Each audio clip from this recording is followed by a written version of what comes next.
This is an insight. I posted a video about this, I think, day before yesterday. I again want to post another video to make this point clearer. So, Asian century, people have been saying that this century is going to be the Asian century. Earlier, it was the European century. After that, it was the American century. And this 21st century is going to be the Asian century because of various reasons. And it is also clear that the power and the influence of China is increasing a lot. The power of India is increasing a lot. And the power of and the influence of US is decreasing. These three things are clear. And that is why people say, and even the customer base is going to be there in the Asia. So this is why people say that this will be the Asian century. However, there is just one trend which, based on first principles and some analysis, it seems that that particular trend might jeopardize the Asian century. And that trend is automation.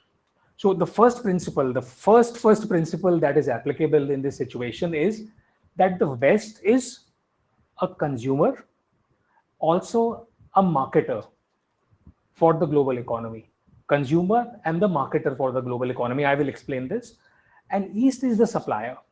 So let me now explain.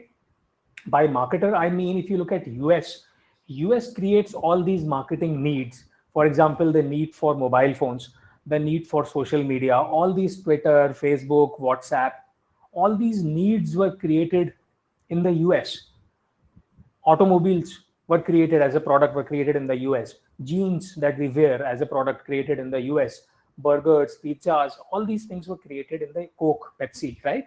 So the West is marketer as well as the customer. Now, marketer is different from the customer because if US is the marketer for, let's say, WhatsApp, WhatsApp is being used not just in US but also in China, India, Asia, etc. Right? So, marketer is someone who creatively creates a new product, right? Envisions a new products and creates a new product. So the West is a marketer as well as because the markets are rich and sizable, especially US and if you consider Europe together. So the West is a marketer as well as consumer.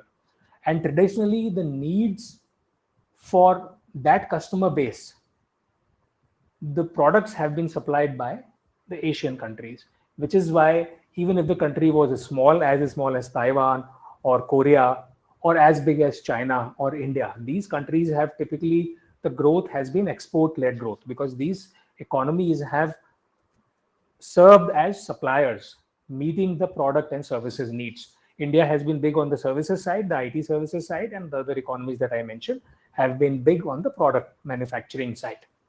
Now, this trend of automation, artificial intelligence, robotics will change the supply game. Even COVID and geopolitics will change the supply game, right? Because of the tensions and the trade deals and sanctions and all those things will impact the supply equation. But this automation, AI, robotics is going to be a trend which does not, it's just a technological trend. It does not have any politics, geopolitics, etc. involved.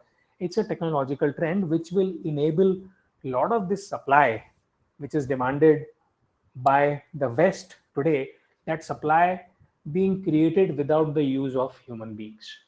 And this automation right now, it might seem that one might fail to foresee how our automobiles and mobile phones, etc., will be created by robots. But automation is increasing very, very fast. You know, we today we see the cars, the automated driving is coming, right? Boston Dynamics, amazing robots are coming. Even artificial intelligence, new script writing, creative things also, and in the domain of finance, etc. Even in code writing, these chatbots are there. So automation will progress, might progress with an exponential speed. So in 10 years from now, you might see even this manufacturing being done more and more by automation and by robots. If that happens, there is no need for the West to depend necessarily on the East side, on the Asian countries for supply.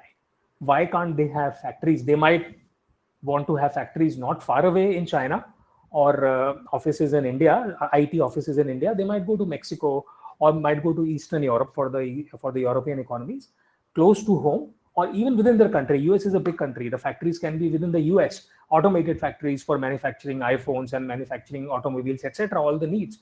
So automation, I don't want to repeat again and again, but this trend of automation will shift the supply game. Asian countries will not be attractive suppliers, because automation is cheaper, scalable, more efficient, quality issues are not there, no unionization, all these sorts of things are not there. So the products can be supplied by the West itself. If that happens, today we know that Asian countries, small countries, big countries, they have all grown tremendously in the past 2, 3, 4 decades. In 1990s, these Asian tigers grew. China grew now. India is growing now, right? Because of the export-led growth. That growth will go for a toss.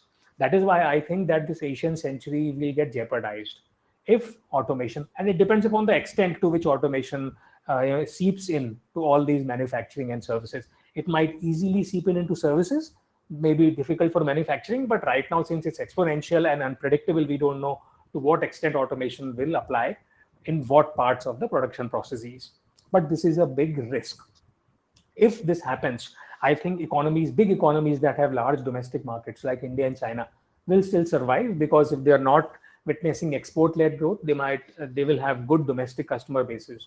So they can be self-sufficient economies, protectionist and self-sufficient economies, serving their own needs of their home domestic customer bases. But smaller economies, Asian tigers of the 90s, economies like Taiwan, Korea, Thailand, Philippines, Bangladesh, all these small economies which do not have a big customer base and mainly are growing because of exports, might see a big decline. I don't know by when will it happen. It's just a first principle, just a trend that is shaping. It depends upon to what degree automation will seep into our production processes and our services processes. But it is likely that this will happen. And if that happens, West will continue to grow again and again, and Asia will suffer. That is the main message. Thank you.